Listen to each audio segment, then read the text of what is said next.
मन को शांत सहज कोमल भाव से पवित्र ओम का उच्चारण करेंगे। आइए एक साथ एक स्वर में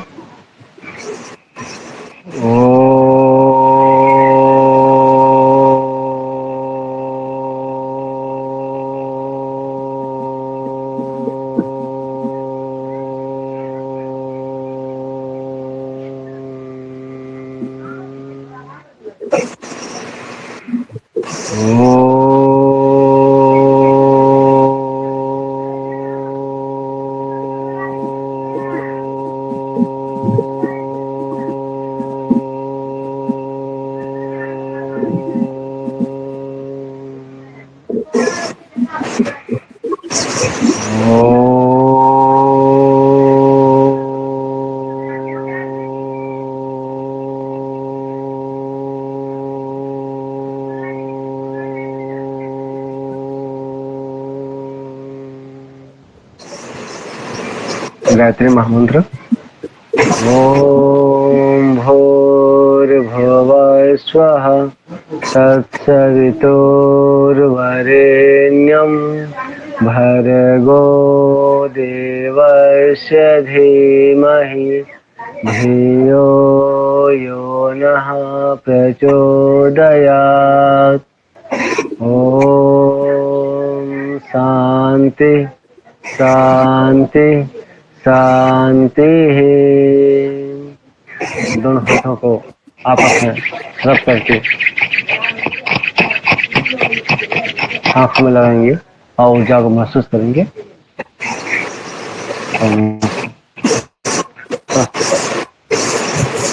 नमस्ते। कल तक हमने पढ़ा था पाचन तंत्र, आज हम स्टार्ट करेंगे न्यू तंत्र जो कि है उत्सर्जन तंत्र। ठीक है, एक्सक्रीटरी सिस्टम कि कैसे किस चीज को बाहर निकाला जाता है। वेस्ट तो बन गए, पर वेस्ट प्रोडक्ट क्या क्या हमारी बॉडी के अंदर है उसको किस तरीके से बाहर निकालना है, ये अब हम उत्सर्जन तंत्र के अंदर पढ़ेंगे कि किस तरीके से वो वेस्ट प्रोडक्ट को बाहर निकालता है प्राणियों के अंदर। इसमें उत्सर्जन तंत्र में गुर्दा और उसके कार्य आएंगे सारे। ठीक है,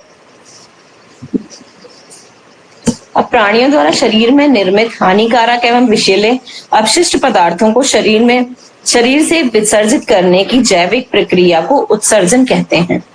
जो जैविक क्रिया है ये, इसको उत्सर्जन कहते हैं। शरीर में जो भी हानिकारक पदार्थ बनते हैं, जो वेस्ट प्रोडक्ट होते हैं, उनको बाहर निकालना भी बॉडी का एक काम है और उसके लिए प्रॉपर एक तंत्र होता है और उसको बाहर निकालने को उत्सर्जन कहते हैं। और जो तंत्र इस उत्सर्जन की क्रिया को करता है उसको उत्सर्जन तंत्र कहते हैं। क्योंकि हमारी बॉडी के अंदर जो हमने खाना बनाया, वो छोटे छोटे खाना खाया, उसको पचाया, उसके अंदर जो जितने भी अणुओं के अंदर टूटा, छोटे छोटे अवयवों में, घुलनशील अवयवों के अंदर जब वो टूटा तो बहुत सारी ऊर्जा भी निकली।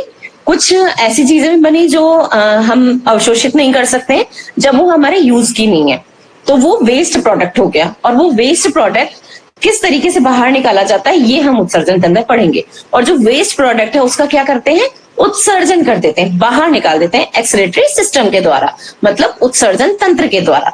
तो वो कैसे निकाला जाता है, किस तरीके से विघटन अपघटन होता है, ये हम अपने उत्सर्जन तंत्र में पढ़ेंगे। और इसका मेन अंग क्या होता है, गुर्दा। ठीक है ना, जो हमारा किडनी है उसी को गुर्दा कहते हैं। ये 2 होती है नंबर में, पढ़ेंगे इसके बारे में हम अभी आगे।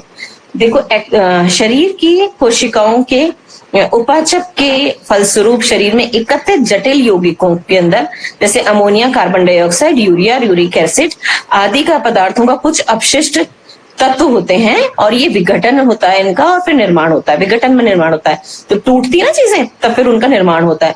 और ये जो मेटाबॉलिज्म है, हमारा मेटाबॉलिज्म हर समय काम करता है और मेटाबॉलिज्म अच्छा होता है तो हम कहते हैं हमारा शरीर स्वस्थ रहता है। अब ये मेटाबॉलिज्म का काम क्या है, वेस्ट को भी बाहर निकालता है। जब मेटाबॉलिज्म काम कर रहा है और तरह तरह की चीजें बन रही हैं तो जो ऊर्जा वगैरह बनती है और छोटे अणुओं में विघटन होता है, अवशोषण होता है, तब ये भी बनते हैं अपघटन के द्वारा, ये वाले पदार्थ भी, और इनको बाहर निकालना जरूरी है। ये क्या है, ये विघटन पदार्थ हैं और ये विघटन से वेस्ट प्रोडक्ट्स बन जाता है। ठीक है, और इनको है ना हम उत्सर्जी पदार्थ कहते हैं। उत्सर्जी मतलब जो बाहर निकाले योग्य हैं, जिनका उत्सर्जन कर देना चाहिए, उनको उत्सर्जी पदार्थ कहते हैं, एक्सक्रीटरी सब्सटेंसेस।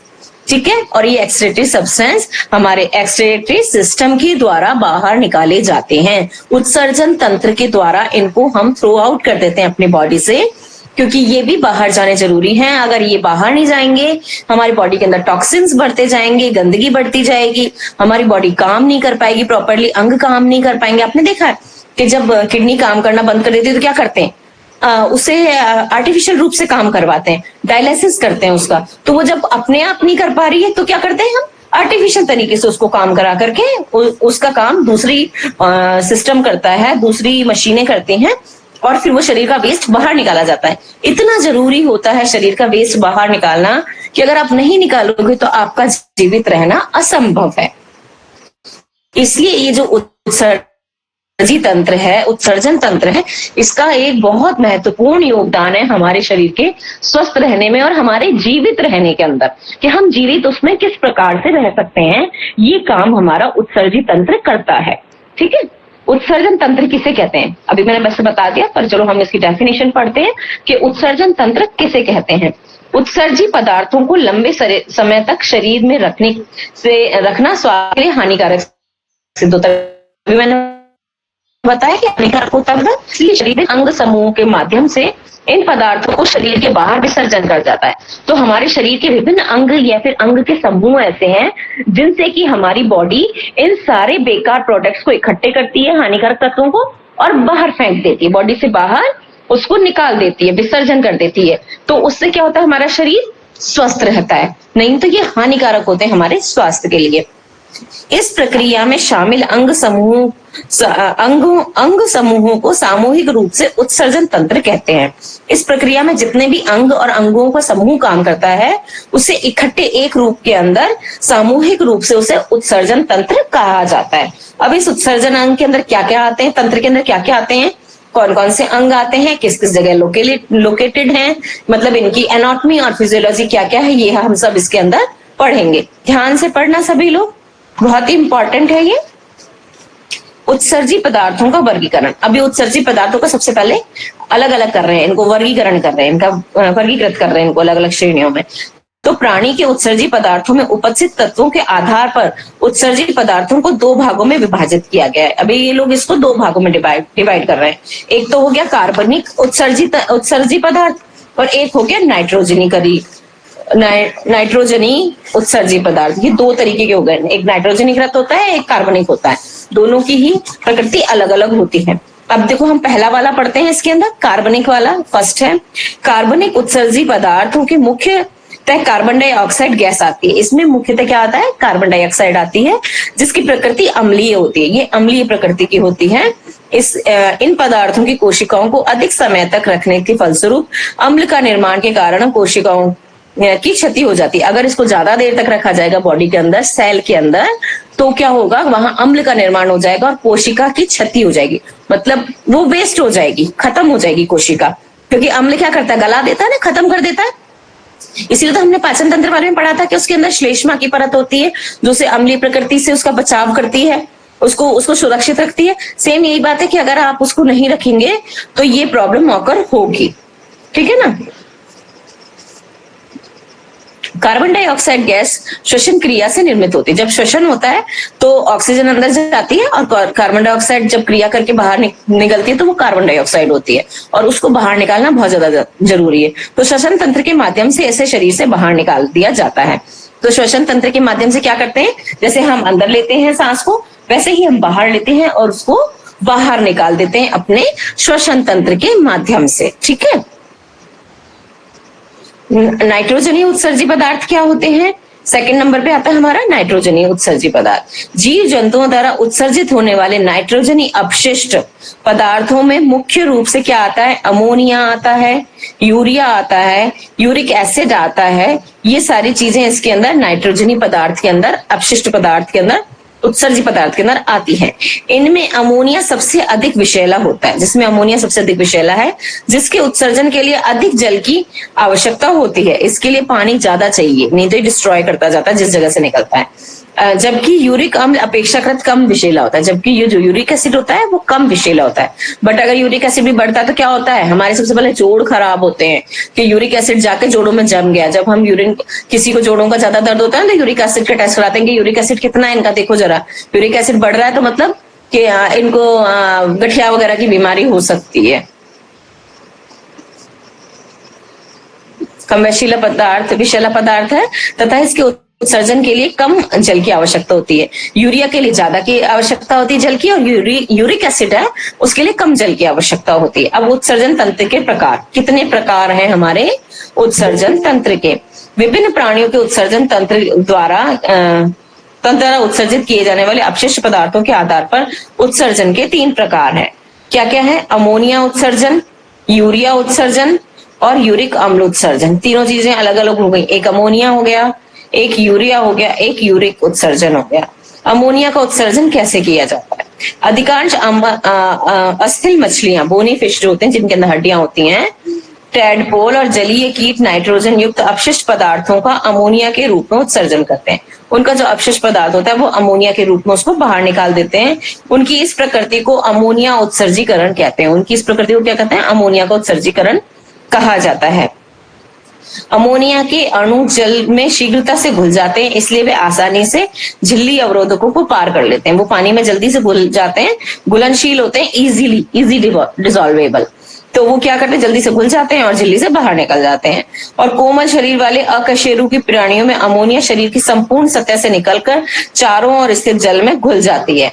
और जिसमें जैसे कि कोमल कशेरु के अकशेरु वाले होते हैं जिनके अंदर रीढ़ की हड्डी नहीं होती है, और कोमल होते हैं जैसे अमीबा वगैरह, उनमें क्या होता है, कोई हड्डी नहीं होती है, तो उनमें जो उनकी स्किन होती है ना चारों तरफ की, उसी से वो चारों तरफ से बाहर निकल जाता है और जो आसपास का जल है उसमें फैल जाता है, घुल जाता है। फिर उसमें मछलियों में अमोनिया का उत्सर्जन क्लोम के द्वारा, गिल्स के द्वारा भी होता है। अमोनिया के उत्सर्जन में वक्र की भूमिका बहुत कम होती है, ठीक है, गिल्स में हो जाता है, उससे नहीं होता है, वक्र की भूमिका बहुत कम होती है। यूरिया का उत्सर्जन, अब यूरिया का उत्सर्जन कैसे होता है, देखो, वह जंतु जिनमें शुष्कन डिहाइड्रेशन की आशंका बनी रहती है तथा स्थलीय आवास में अनुकूलन के लिए जल की हानि से बचने के लिए ये जंतु कम विषैले पदार्थ, अपशिष्ट पदार्थ यूरिया का उत्सर्जन करते हैं। अब अमोनिया सबसे ज्यादा विषैला है, तो उससे कम विषैला क्या है, यूरिया। तो जिसके अंदर डिहाइड्रेशन होने का खतरा ज्यादा रहता है वो कम जल वाले, क्योंकि अमोनिया को तो सबसे ज्यादा जल की आवश्यकता है, यूरिया को थोड़े से कम जल की आवश्यकता है, तो वो कम जल वाले उसके अपशिष्ट के रूप में बाहर निकाल देता है इसको, और कम अपशिष्ट वाला यूरिया है इसके अंदर। कोशिकाओं के लिए अमोनिया अत्यंत हानिकारक है। सबसे ज्यादा हानिकारक क्या है, अमोनिया है कोशिकाओं के लिए, जबकि कोशिकाएं यूरिया की अति सांद्रता को सहन कर सकती हैं। जबकि अगर यूरिया बहुत ज्यादा मात्रा में भी हो कोशिका के अंदर, तो भी वो उसकी सांद्रता को कॉन्सेंट्रेटेड होता है तो भी उसको सहन कर लेती हैं, क्योंकि यूरिया अमोनिया की अपेक्षा लगभग 1 लाख गुना कम हानिकारक होता है। इसका रीजन ये है कि वो 1 लाख गुना कम हानिकारक है। स्तनधारी व अधिकांश वयस्क उभयचर जो कि स्थलीय हैं और अनेक समुद्री मछलियां व कछुओं जो कि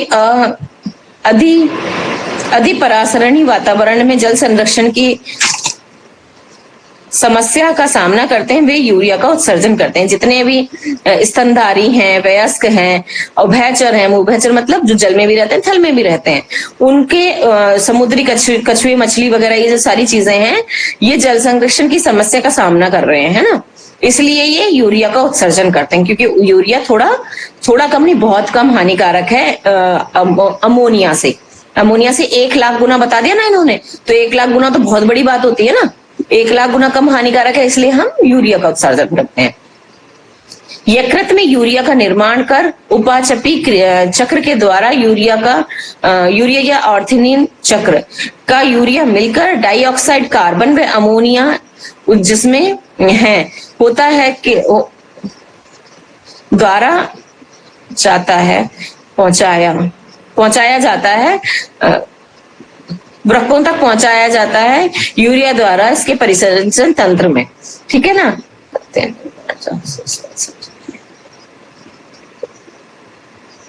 जहां इसका उत्सर्जन होता है, ठीक है, यूरिक अम्ल। अब यूरिक अम्ल कैसे निकालते हैं ये देखो, कुछ स्थलीय जंतुओं में नाइट्रोजन उपाचक द्वारा निर्मित नाइट्रोजन युक्त यूरिक अम्ल का उत्सर्जन होता है।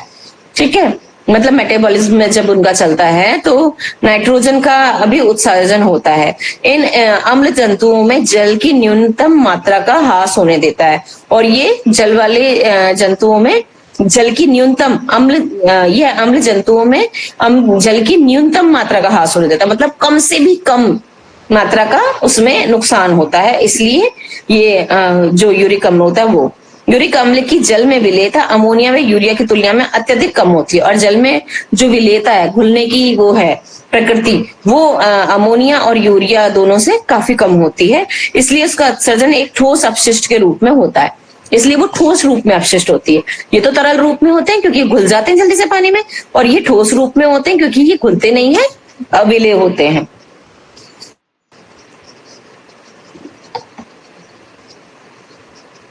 स्थानीय घोंघा, कीट पतंगे, पक्षी एवं सरीसृप यूरिक अम्ल का उत्सर्जन करते हैं। जितने भी सरीसृप हैं, मतलब कि सांप वगैरह हैं, ये सारे के सारे उस रूप में इसका उत्सर्जन करते हैं।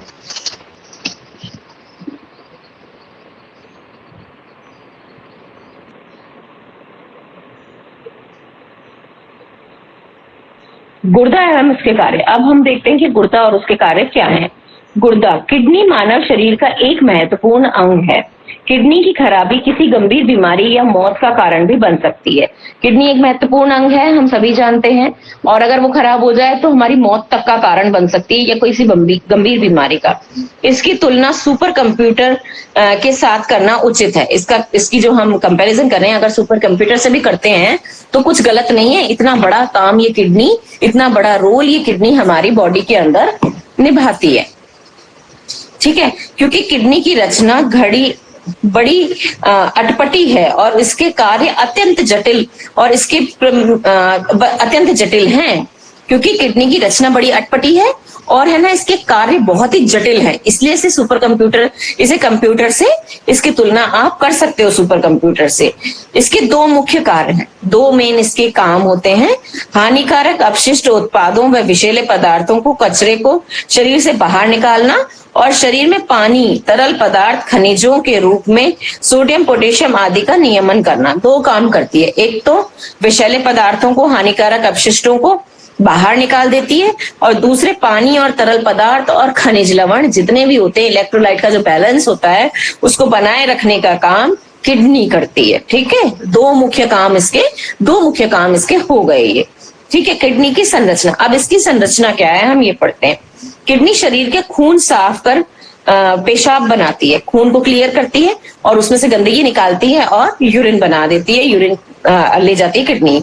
जो काम है फिल्ट्रेशन का काम किडनी करती है। यूरिन ब्लड फिल्ट्रेशन का काम कौन करता है? किडनी करती है। उसमें से फिल्टर करके यूरिन अलग निकाल देती है।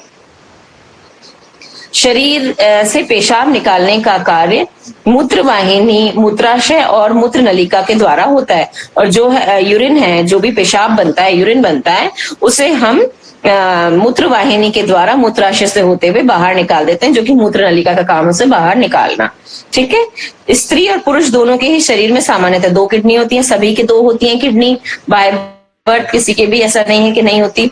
कोई रेयर केस होता है किसी भी डिफॉर्मेलिटी के कारण, मतलब किसी ऐसा रीजन जिसके कारण उनकी किडनी बनी ही नहीं है, तो एक किडनी, बहुत से केसेस ऐसे होते हैं, रेयर केसेस, जिनमें ऐसा होता है कि एक ही किडनी होती है जन्म से।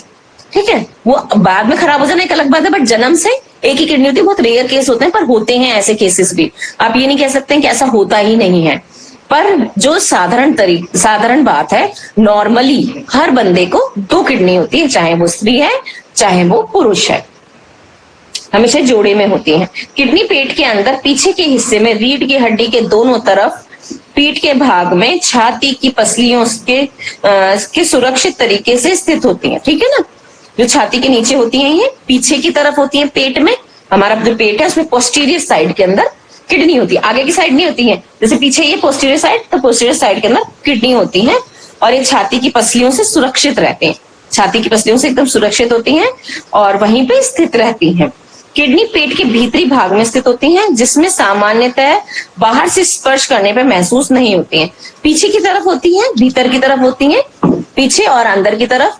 तो हम अगर छुएंगे ना आगे से पेट को या पीछे से, तो हमें महसूस ही नहीं होती है, हमें नहीं पता चलता है कि किडनी इस जगह पे लोकेटेड है। किडनी राजमा के आकार की एक जोड़ी अंग होता है, राजमा के जैसा आकार होता है उसका। देखिए आपके पास, सबके पास पिक्चर है किडनी की, नीचे देखिए किडनी के बनी हुई है, तो ये राजमा का ऐसा ही शेप होता है, इसी तरीके का। तो ये राजमा के आकार की होती हैं हमारी किडनीज, ठीक है। वयस्कों के अंदर एक किडनी लगभग 10 सेंटीमीटर लंबी, 6 सेंटीमीटर चौड़ी और 4 सेंटीमीटर मोटी होती है। इसके अंदर सारा नाम बताया गया कि कितनी बड़ी होती है हमारी किडनी साइज के अंदर, और काम कितना बड़ा करती है, बहुत बड़ा। प्रत्येक किडनी का वजन लगभग 150 से 170 ग्राम होता है, बस इतना सही वजन होता है उसका। और किडनी द्वारा बनाए गए पेशाब को मूत्राशय तक पहुंचाने वाली नली को मूत्रवाहिनी कहते हैं। अब देखो आप, इसी के अंदर आपको दिख जाएगी, ये किडनी के अंदर से निकल रही हैं 2 नलियां, दोनों किडनियों में से। ये क्या है, मूत्रवाहिनी है। ये पेशाब, किडनी ने जो पेशाब बनाया उसको मूत्राशय में ले जाती हैं, ठीक है। और ये नीचे है मूत्र नलिका, जिससे कि हमारा टॉयलेट बाहर निकलता है, यूरिन हम पास आउट करते हैं।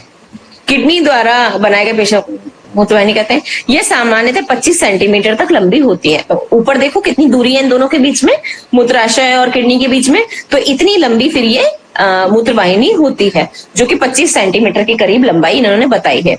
विशेष प्रकार की लचीली मांसपेशियों से ये बनी होती है, जो मूत्रवाहिनियां होती हैं एकदम लचीली होती हैं, मांसपेशियों से बनी हुई होती हैं। मूत्राशय पेट के निचले हिस्से में सामने की तरफ होता है, पेड़ू में होता है मूत्राशय, पेट में आगे की तरफ, बिल्कुल सामने की तरफ, नीचे, सबसे नीचे। पेड़ू किस भाग को कहते हैं, पेट का सबसे निचला हिस्सा, उस जगह पे आगे की तरफ ये हमारा मूत्राशय स्थित होता है। एक मूत्राशय यह पेड़ू में स्थित है। ये एक स्नायु की थैली है जिसमें पेशाब आकर जमा हो जाता है। इसमें आकर के यूरिन सारा आपका वहीं इकट्ठा हो जाता है। वयस्क व्यक्ति के मूत्राशय में 400 से 500 मिलीलीटर पेशाब एकत्रित हो सकता है। 400 से 500 ml यूरिन एक यूरिनरी ब्लैडर के अंदर जनरली इकट्ठा हो जाता है। फिर देखते ना कि आपके एकदम से वो हो गया, डिस्टेंशन सी हो जाती है अंदर। अगर ज्यादा आपको टॉयलेट आने लग जाता है, काफी देर हो जाती है, तो वो ज्यादा भरने जब लग जाता है तो ऐसी फीलिंग आती है। जब मूत्राशय में क्षमता के करीब पेशाब भर जाता है, तब व्यक्ति को पेशाब त्याग करने की तीव्र इच्छा होती है। जब वो फुल भर जाता है यूरिनरी ब्लैडर यूरिन से, तो उसको इच्छा होती है कि अब मूत्र का त्याग किया जाए, ठीक है। मूत्र नलिका द्वारा पेशाब को बाहर निकाला जाता है, और महिलाओं में पुरुषों की तुलना में मूत्र मार्ग छोटा होता है, जबकि पुरुषों में मार्ग लंबा होता है। और स्त्री पुरुष दोनों की किडनी की संरचना और कार्यप्रणाली एक समान होती है। संरचना और कार्यप्रणाली स्त्री और पुरुष में भिन्न नहीं होती है, बिल्कुल एकदम सेम होती है, और सब काम भी सेम करते हैं। संरचना भी सेम है, काम भी सेम है, ठीक है। किडनी की जरूरत और महत्व क्या है? जो किडनी के कार्य हैं वो तो बहुत इंपॉर्टेंट है ही, पर उसकी जो महत्व है वो क्या है, ठीक है, इस बारे में हम पढ़ते हैं। प्रत्येक व्यक्ति द्वारा लिए गए आहार के प्रकार और उसकी मात्रा में हर दिन परिवर्तन होता है। हर एक व्यक्ति अपने हिसाब से अलग अलग खाना हर दिन खाता है, कभी कम मात्रा में, कभी ज्यादा मात्रा में, हमेशा वो कभी भी सेम नहीं होता है। आहार की विविधता के कारण शरीर में पानी की मात्रा, अम्लीय क्षारीय पदार्थों की मात्रा निरंतर परिवर्तित होती रहती है।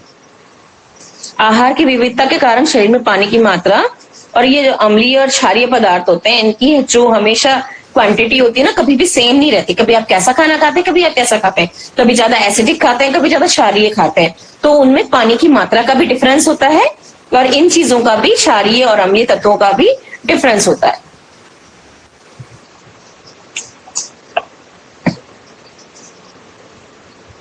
और वो परिवर्तित होता रहता है हमेशा, निरंतर ही। आहार के पाचन के दौरान कई अनावश्यक पदार्थ शरीर में उत्पन्न हो जाते हैं, और जब आहार का पाचन होता है तो कई सारे अनावश्यक पदार्थ जिनकी जरूरत नहीं है, जो टॉक्सिन्स हैं, जो बेकार पदार्थ हैं, उनकी वो उसमें आकर के इकट्ठे शरीर में हो जाते हैं, उत्पन्न हो जाते हैं, बनते हैं, और वो वहीं पे हो जाते हैं इकट्ठे। शरीर में पानी, अम्ल, क्षार तथा अन्य रसायनों और शरीर के अंदर उत्सर्जित होने वाले पदार्थों का संतुलन बिगड़ने या बढ़ने पर यह व्यक्ति के लिए जानलेवा हो सकता है। अगर इनमें से किसी भी चीज का बैलेंस बराबर नहीं है, कोई भी चीज कम ज्यादा हो जाती है, अम्ल या क्षार या पानी या और भी कोई उत्सर्जित पदार्थ अगर संतुलन में नहीं है, अच्छे से बाहर नहीं निकल रहा है, तो वो व्यक्ति के लिए जानलेवा है। मतलब ये कहते हैं ना, उत्सर्जन तंत्र अगर ठीक नहीं है, फिर किडनी ठीक नहीं है, तो आपको मृत्यु तक आ सकती है, मर तक सकते हैं आप, क्योंकि ये सबसे ज्यादा जरूरी है एक्सीलेटरी तंत्र का हमारा सही काम करना।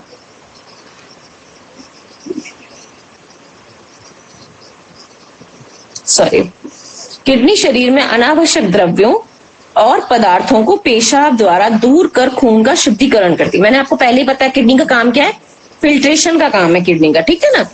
वो फिल्टर करती है खून को और जो ये अनावश्यक दूषित पदार्थ है उनको बाहर निकालती है। मेन वर्क इस किडनी का क्या है, मेन वर्क है, it's work is for filtration. आपकी बॉडी की बेकार टॉक्सिन्स को, गंदगी को वो फिल्टर करती है, यही इसका मेन वर्क है।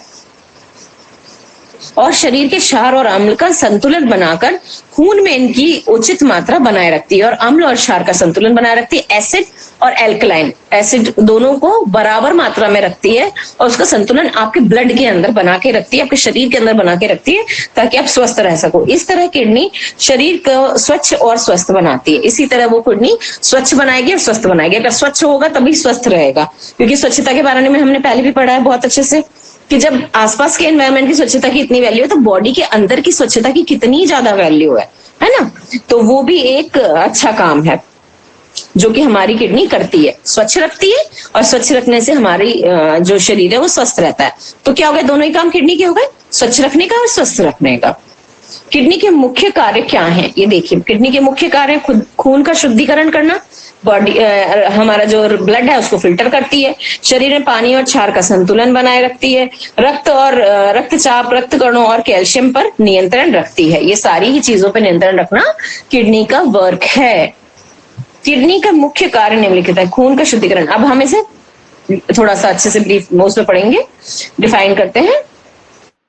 किडनी निरंतर कार्यरत रहकर शरीर में बनने वाले अनावश्यक जहरीले पदार्थों को शरीर से पेशाब के द्वारा बाहर निकाल देती है। खून का फिल्ट्रेशन करके पेशाब के द्वारा, यूरिन के द्वारा एक्सीलरेट कर देती है, बाहर उसका उत्सर्जन कर देती है।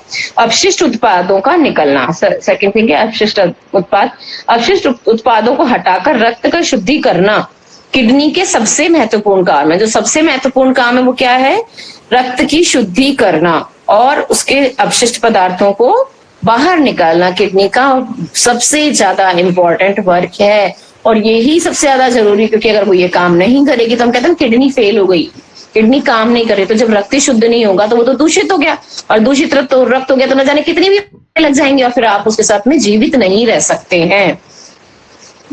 इसके द्वारा हमारे द्वारा जो भोजन लिया जाता है उसमें प्रोटीन होता है। ये प्रोटीन शरीर को आरोग्य रखने और शरीर के विकास के लिए आवश्यक है। जो हम खाना खाते हैं उसमें प्रोटीन होता है, सभी खाते हैं, दाल वगैरह सब लेते हैं, दूध वगैरह सब लेते हैं, प्रोटीन के तत्व है ना। तो ये प्रोटीन लेते हैं जो कि हमारे शरीर को आरोग्य रखने के लिए बहुत जरूरी होता है। पर प्रोटीन का शरीर के द्वारा उपयोग किया जाता है तो इस क्रिया में कुछ अपशिष्ट पदार्थों का उत्पादन होता है। जब ये प्रोटीन को हम उपयोग में लेते हैं और ये टूटता है और हम उसे यूज करते हैं, तो क्या होता है कि जो आपका प्रोटीन है ना, उसके साथ में कुछ अपशिष्ट पदार्थ बन जाते हैं। जब हम उसको हमारी बॉडी उसे यूज कर रही होती है सेल्यूलर लेवल पे, तो जो काफी छोटे छोटे पीस उसके अंदर डिवाइड हो जाते हैं ना इकाइयों के अंदर, तो उसके साथ में, उन इकाइयों के साथ में कुछ ऐसी चीजें भी बनती हैं जो हमारे बॉडी के लिए काम की नहीं है। तो उनको बाहर निकालने का काम भी क्या करती है, किडनी करती है। तो प्रोटीन का शरीर के द्वारा उपयोग किया जाता है, किंतु इस प्रक्रिया में अपशिष्ट पदार्थों का उत्पादन भी होता है। और इन अपशिष्ट पदार्थों का संचय हमारे शरीर के अंदर जहर को बनाए रखने के समान है। अगर ये अपशिष्ट पदार्थ हमारे शरीर के अंदर रह गए तो इट मीन्स ये जहर को हम इकट्ठा कर रहे हैं, और जहर तो हमें जीवित नहीं रहने देगा, जहर तो हमें खत्म ही करेगा हर हालत में। तो इसको बाहर निकालना सबसे ज्यादा आवश्यक होता है। जो कार्य कौन करती है, हमारी किडनी करती है। तो ये क्या है हमारे लिए, हमारे जान को बचाने वाली, हमारी जीवनी है, संजीवनी हमारे बॉडी के लिए, जो इस तरीके से काम करती है कि इस जहर को वो बाहर निकालती है, टॉक्सिन्स को। जैसे प्रोटीन वगैरह का हम जो भी खाना खाते हैं उसमें जितने भी अपशिष्ट पदार्थ बने, उन सारे अपशिष्ट पदार्थों को इकट्ठा करा और करके बाहर निकाल दिया यूरिन के द्वारा। ये काम फिल्ट्रेशन के द्वारा रक्त को शुद्ध करके ये किडनी करती है। हमारी किडनी रक्त से विषाक्त अपशिष्ट पदार्थों को छान कर उसे शुद्ध कर देती है। देखो मैंने अभी बताया ही है, वो छान देती है। फिल्ट्रेशन मीन्स छानना, मीन्स फिल्ट्रेशन, दोनों बातें एक ही हैं, ठीक है ना। फिल्टर करती है, वो फिल्ट्रेशन होता है। ये विषाक्त पदार्थ अंततः पेशाब से विसर्जित हो जाते हैं और लास्ट में ये हमारे यूरिन के द्वारा बाहर निकाल दिए जाते हैं बॉडी में से।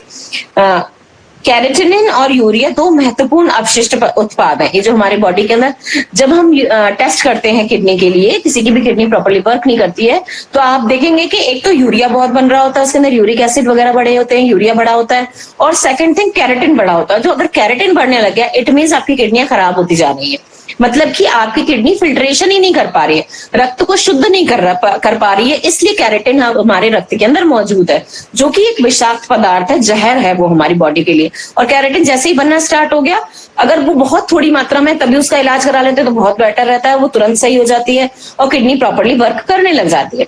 पर अगर आप उस चीज को ध्यान नहीं देते कि हमारे खून में कैरेटिन की मात्रा आ रही है और कितनी आ रही है, तो फिर आप सोच लीजिए कि आप खुद ही मौत की तरफ अपने आप को धकेल रहे हैं कि आप कैरेटिन के ऊपर बिल्कुल काम ही नहीं कर रहे हैं, आप किडनी के ऊपर काम नहीं कर रहे हैं, अपनी किडनी से एक्सेसिव काम करवा रहे हैं या तो, या एक्सेसिव ऐसे जंक खा रहे हैं जिससे कि ज्यादा से ज्यादा जहर बन रहा है। अब ये इतना जहर बना करके क्या आप अपनी बॉडी के अंदर सेव करके रख सकते हैं? नहीं ना, वो बाहर निकालना ही जरूरी है। अगर हम उसे बाहर नहीं निकालेंगे तो क्या कर रहे हैं, हम अपनी बॉडी को खुद ही दूषित कर रहे हैं।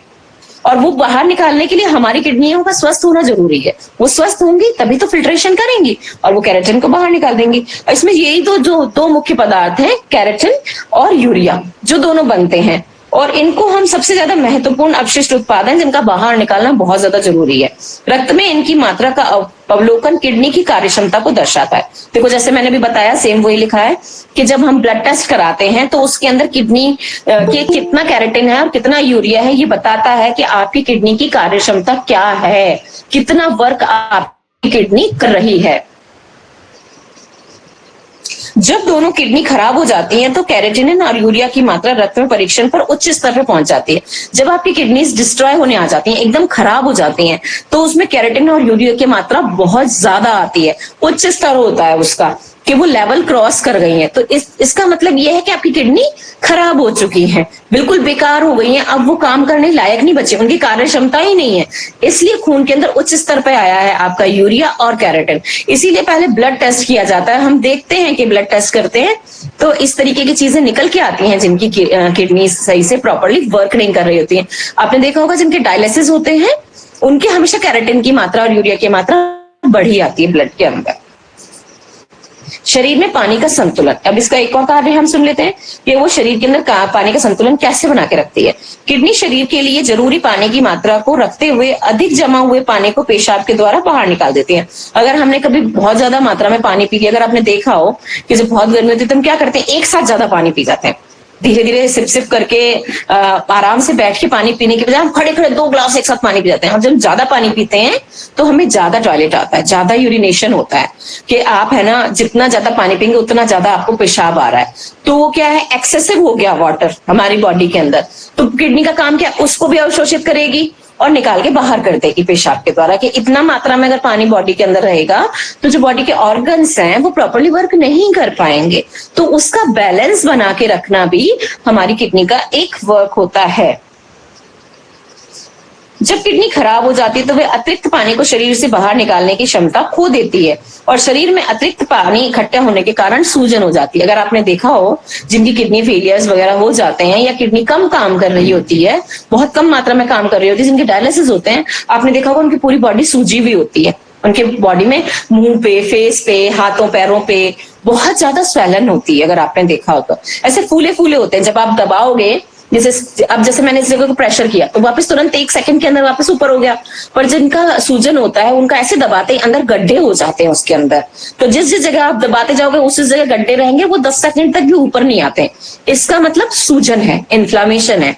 वो किडनी के खराब होने के कारण वहां पानी जमा होके सूज जाता है, भर जाता है, पानी वहां जगह जगह भर जाता है। हमारे ऑर्गन्स में, मसल्स में, टिश्यूज में पानी भर जाता है, प्रॉपर्ली हम वर्क नहीं कर पाते। अगर आप देखो जो किडनी फेलियर वाले बनते हैं, जो डायग्नोसिस वाले बनते हैं, वो पानी भी बहुत कम कम पीते हैं पर फिर भी चाय वगैरह ये सब चीज तो उनको अलाउ ही नहीं होती है, जिनमें ज्यादा पानी की मात्रा होती है वो चीजें उनको अलाउ नहीं होती हैं, हैवी चीजें उनको अलाउ नहीं होती, क्योंकि क्या होता है कि वो पचा नहीं पाते ना, बॉडी पचने में तो ये सारी चीजें निकलेंगी, और ये निकलेंगी तो वो उनके शरीर में और जहर बढ़ेगा, तो उनको ये सब चीजें खानी मना कर दी जाती हैं कि ये चीजें मत खाओ, क्योंकि ये बॉडी में आपके शरीर में और नुकसान करेंगे।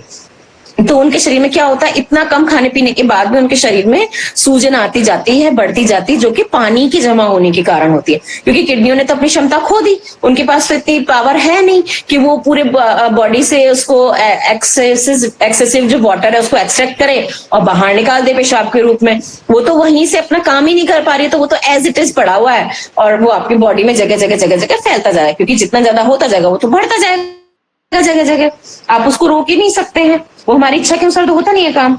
तो ये जो है शरीर में सूजन हो जाती है, इसी कारण अतिरिक्त पानी के एकत्रित होने से। अम्ल और क्षार का संतुलन कैसे बनाती है किडनी, देखते हैं। किडनी शरीर में sodium, potassium, chloride, magnesium, phosphorus, bicarbonate वगैरह को की मात्रा को यथावत रखने का कार्य भी करती है, इनको बैलेंस बनाए रखती है कि वो अगर ज्यादा होते हैं तो वो बाहर निकाल देती है, कम होते हैं तो वो कम को तो वो कुछ नहीं कर सकती, पर जो अगर एक्स्ट्रा है तो उसको निकाल करके बाहर बैलेंस बनाने का काम कर देती है। उपरोक्त पदार्थ ही शरीर में अम्ल और क्षार की मात्रा के लिए जिम्मेदार होते हैं, जो हमारी बॉडी की एल्कलिटी और एसिडिटी वाली जो पोजीशन है, मतलब एसिडिक वाली पोजीशन के हमारे बॉडी एल्कलाइन है या एसिडिक है, उसका भी रेशियो एकदम बराबर होना चाहिए। तो उस रेशियो को बनाए रखने के लिए ये जो जितने सारी चीजें मैंने पढ़ी है ना, जो खनिज लवण वगैरह हैं, ये सोडियम, पोटेशियम, क्लोराइड वगैरह, ये सब क्या है, अम्लीय और क्षारीय प्रकृति के लिए जिम्मेदार होते हैं, तो वो उसको बराबर रखती है और हमारे शरीर की ये जो अम्लीयता और क्षारीय है उसको बराबर रखने के लिए जिम्मेदार होते हैं। सोडियम की मात्रा बढ़ने या घटने से दिमाग पे और पोटेशियम की मात्रा बढ़ने या कम होने से हृदय और स्नायु की गतिविधियों पर गंभीर असर पड़ता है। इनकी मात्रा कम या ज्यादा होने से देखो कितने कितने असर पड़ रहे हैं, दिमाग पे असर पड़ रहा है अगर आपकी सोडियम की मात्रा घट रही है या बढ़ रही है तो। जैसे हम देख रहे हैं चक्कर आ रहे हैं, बहुत ज्यादा घबराहट हो रही है, किसी के सोडियम की मात्रा कम हो जाती है तो ठीक है ना, तो उसमें हम देते हैं। अब पोटेशियम की मात्रा बढ़ गई है तो भी कम हो गई है तो हमारे हार्ट के लिए वो है नुकसानदेह है। तो ये सारी चीजें बहुत ज्यादा जरूरी है, इनका बैलेंस बना रहना हमारे बॉडी में, जो कि बना के रखती है हमारी किडनी। कैल्शियम और फास्फोरस की उचित मात्रा और उनके स्तर पर सामान्य बनाए रखना हमारे शरीर के स्वस्थ हड्डियों और स्वस्थ दांतों के लिए अति आवश्यक है। अब कैल्शियम और फास्फोरस जो है वो क्या होता है, हमारी हड्डियां इसी से तो बनी, कैल्शियम और फास्फोरस से, मजबूती और ये सब उसी पे डिपेंड करता है। तो उसकी बराबर मात्रा को बनाए रखने का काम भी हमारी ये जो किडनी है ये करती है, उसको नियमित रखती है। खून के दबाव पर नियंत्रण, जो खून का प्रेशर होता है उसके ऊपर इसका कैसे नियंत्रण होता है, देखो चलो पढ़ते हैं। किडनी कई हार्मोन से बनती है, जैसे कि एंजियोटेंसिन, ठीक है ना, कई हार्मोन बनाती है, जैसे एंजियोटेंसिन, एल्डोस्टेरोन, प्रोस्टोग्लैंडिन आदि। ये 3-4 तरह के जो हार्मोन्स हैं ये बनते हैं हमारे किडनी में, ठीक है। इन हार्मोन्स की सहायता से शरीर में पानी की मात्रा, अम्लों और क्षारों को संतुलन बनाए रखने के लिए ये यूज करती है, इन सारे जो ये हमारे हार्मोन है उनसे। इस संतुलन की मदद से किडनी शरीर में खून के दबाव को सामान्य बनाए रखने का कार्य करती है। खून का दबाव जो प्रेशर होता है हमारा, तो प्रेशर क्या हम कहते हैं, बीपी, ब्लड प्रेशर, तो यही है खून का दबाव, जिसको नियंत्रण करने का काम किडनी करती है। अगर किडनी प्रॉपरली वर्क नहीं करी तो हमारा बीपी भी हाई लो हो सकता है, ब्लड प्रेशर, हमारा खून का दबाव, ठीक है ना। किडनी की खराबी होने पर हार्मोन के उत्पादन और नमक और पानी के संतुलन से गड़बड़ी में उच्च रक्तचाप हो जाता है, हाई ब्लड प्रेशर हो जाता है। अगर किडनी में गड़बड़ी हो रही है और नमक का जो ये हार्मोन का उत्पाद नहीं हो रहा है, नमक और पानी का संतुलन नहीं बन रहा है, गड़बड़ी हो रही है, तो फिर हमारा क्या हो जाता है, हाई ब्लड प्रेशर हो जाता है, ठीक है। रक्त कणों के उत्पादन में सहायता, जो रेड ब्लड सेल्स हैं उनके कैसे बनते हैं, उसमें कैसे सहायता करती है किडनी, देखो। खून में उपस्थित लाल रक्त कणों का उत्पादन एरिथ्रोपोएटिन की मदद से अस्थि मज्जा, बोन मैरो में होता है, ठीक है ना, अस्थि मज्जा के अंदर होता है, इसके कारण इसके साथ में, और एरिथ्रोएटिन की किडनी में बनता है। ये क्या करता है, ये किडनी में बनता है, वो बोन मैरो के अंदर बनता है। और किडनी फेल हो जाने की स्थिति में ये पदार्थ कम या बिल्कुल नहीं बनता है। अगर किडनी फेल हो जाती है तो या तो ये बहुत कम बनता है या फिर बनता ही नहीं है, बिल्कुल भी खत्म, नील हो जाता है, तो बंद हो जाता है, जिससे लाल रक्त कणों का उत्पादन कम हो जाता है, आरबीसी नहीं बनती हैं या फिर बहुत कम बनती हैं। तो खून में फीकापन आ जाता है, जिससे कि एनीमिया या खून की कमी का रोग भी कहते हैं। और पेशेंट क्या हो जाता है, एनीमिक हो जाता है, उसके अंदर खून की कमी हो जाती है, उसको एनीमिया नामक रोग हो जाता है। हड्डियों की मजबूती। अब स्वस्थ हड्डियों को बनाए रखने के लिए किडनी विटामिन डी को सक्रिय रूप में परिवर्तित करती है। जो विटामिन डी है, कैल्शियम कैसे काम करता है, विटामिन डी के द्वारा ही काम करता है, नहीं तो अवशोषित नहीं होता है। तो जो हमें खाने में मिला है कैल्शियम और ये विटामिन डी वगैरह, वो भोजन से कैल्शियम को अवशोषित कर हड्डियों और दांतों के विकास और हड्डियों को मजबूत और स्वस्थ बनाए रखने के लिए आवश्यक होता है। किडनी जो करती है, ये काम कौन करता है, किडनी करती है। और विटामिन डी को साथ में लेके ये हड्डियों के अंदर कैल्शियम और इसको मिला करके अवशोषण करके हड्डियों और दांतों का विकास हमेशा करती रहती है और उनको मजबूत बनाए रखती है, स्ट्रांग बनाए रखने का, उनकी जो बोन की डेंसिटी है उसको बनाए रखने का काम ये किडनी करती है। अगर वो उसके ग्रोथ के अंदर काम नहीं करेगी तो हड्डियां क्या पोरस होती जाती हैं, वीक होती जाती हैं। और फिर जैसे ही आप थोड़ा सा गिरे या जरा सी भी पैर मुड़ा, तो जैसे हम कहते हैं ना कि जरा सा मुड़ा था पैर पर, हड्डी टूट गई। तो क्यों टूट गई, क्योंकि पोरस हो गई थी हड्डियां। आपकी किडनी प्रॉपरली है ना विटामिन डी को अवशोषित करके परिवर्तित नहीं कर पा रही है, ताकि आप कैल्शियम को अच्छे से आपकी बॉडी यूज कर सके, यूटिलाइज कर सके बोन्स के ग्रोथ के अंदर और उनका विकास के अंदर। तो जब वो ये काम नहीं कर पाती है तो इस तरीके की प्रॉब्लम आती है। ठीक है, ये इतने सारे काम हमारी किडनी के होते हैं और इस तरीके से हमारा एक्सीलरेटरी सिस्टम काम करता है। हमारा जो उत्सर्जन तंत्र है इस तरीके से काम करता है। तो ये हमारा उत्सर्जन तंत्र इतना ही था, आज हम इसको खत्म कर चुके हैं पूरा। अब कल हम पढ़ेंगे अपना श्वसन तंत्र, सभी लोग पढ़ के आएंगे और इसमें कुछ पूछना है तो पूछ लो आप।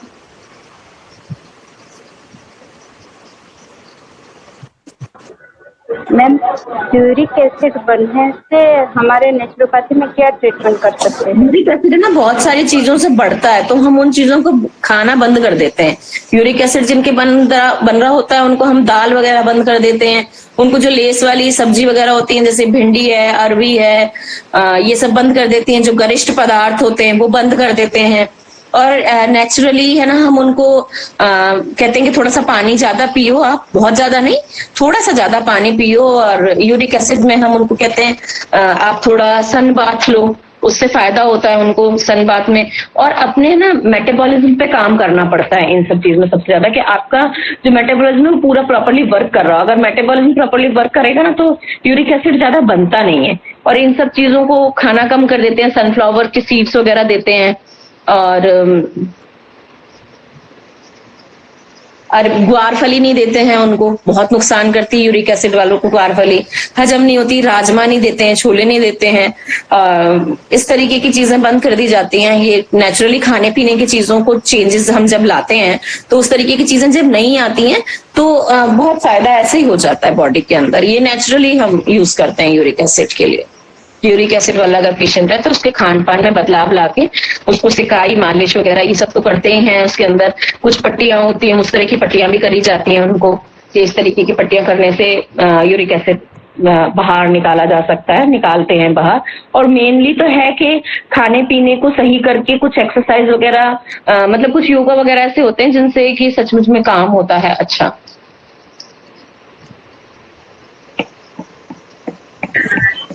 मैम, क्रिएटिन के बढ़ने का क्या लक्षण होता है? किसका? कैसे जान सकते हैं क्रिएटिन बढ़ने का?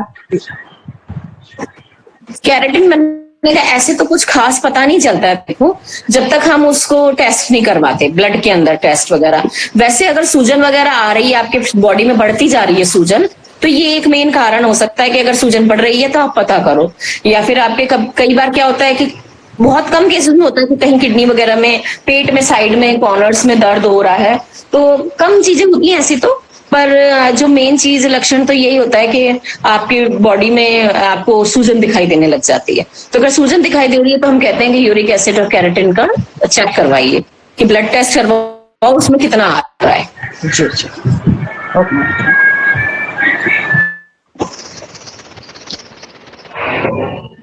मैम मुझे पूछना था, अगर CRC बढ़ा हुआ हो तो क्या खाएं क्या ना खाएं मैम? किसमें CRC। आपकी आवाज क्लियर नहीं, क्या नहीं? Ma'am CRC। CSC क्या होता है? हाँ। CSC ब्लड में, आपके ब्लड में बढ़ा हुआ है? हाँ मैम, थोड़ा सा बढ़ा हुआ है। इसमें क्या खाएं क्या नहीं खाएं? क्या खाएं क्या ना? देखो, एक तो सबसे पहली बात तो यही होती है कि सारे गरिष्ठ पदार्थ, बाहर के केंड फूड वगैरह, ज्यादा नमक, ये सारी चीजें तो बंद करनी ही है। जितना सुपाच्य घर का बढ़िया खाना आप खा सकते हैं ना, वो ही सबसे ज्यादा फायदा करता है हर बीमारी के अंदर, हर चीज के अंदर है ये तो, कि जितना सॉफ्ट नॉर्मल और घर का बना हुआ खाना आप खाएंगे वो ही ज्यादा फायदा करेगा।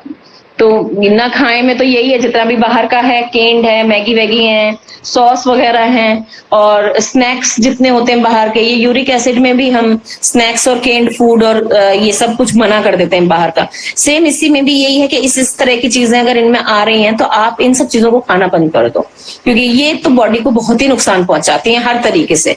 तो सबसे ज्यादा तो पाचन तंत्र से ही लेके सारी चीजें होती हैं कि पेट ही अगर आपका सही काम नहीं कर रहा है तो पेट मतलब पेट के अंदर पूरा तंत्र आ गया, अपना पाचन तंत्र आ गया, एक एक चीज प्रॉपरली वर्क कर रही है कि नहीं कर रही है, लिवर कर रहा है कि नहीं कर रहा है, वो आपके क्या बोलते हैं, आंतें कर रही हैं कि नहीं कर रही हैं, दोनों आंतें हैं आपकी, अग्नाशय आमाशय काम कर रहे हैं कि नहीं कर रहे हैं आपकी प्रॉपरली, सॉरी एंजाइम्स वगैरह। मेरा थोड़ा स्लो है, डाइजेशन थोड़ा स्लो है मैम मेरा। मेटाबॉलिज्म गड़बड़ है ना, इसीलिए मैं आपसे कह रही हूँ, ये गड़बड़ होता ही है। इसीलिए मैंने आपसे कहा कि हाई सोडियम नहीं खाना है, मतलब ज्यादा नमक नहीं खाओ, ऊपर से स्प्रिंकल करके नहीं खाओ, ऐसी चीजें खाओ जो सुपाच्य हैं, हल्की हैं। और ये जितनी भी भारी और गरिष्ठ पदार्थ मैंने बताए, ये सब चीजें नहीं खानी चाहिए सब। बाहर का तो बिल्कुल भी कुछ भी नहीं खाना चाहिए, मैदा नहीं खाना चाहिए आपको, रिफाइंड शुगर नहीं खाना चाहिए, मतलब जो चीनी आती है, हम चीनी खाते हैं, शुगर, वो नुकसान देती है, मतलब ये सारी चीजें नुकसान करती हैं बॉडी के अंदर। तो ये सब जहर हैं, कहते हैं 2 सफेद जहर हैं, एक नमक और एक ये आपका चीनी, तो दोनों ही बहुत ज्यादा बॉडी को नुकसान करते हैं, तो इनको कट ऑफ करना चाहिए। ठीक है, ओके मैम, ठीक है। और तो किसी को कुछ नहीं पूछना है? ठीक है, चलिए करवाते हैं। देवेंद्र जी करवाइए शांति पाठ। आइए सब प्रार्थना, कमर गर्दन सीधी।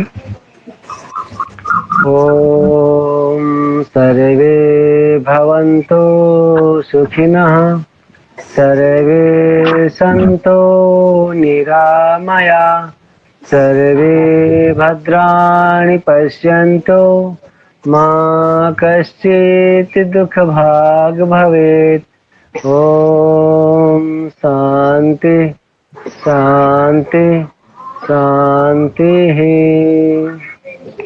ओम सभी को प्रणाम। कल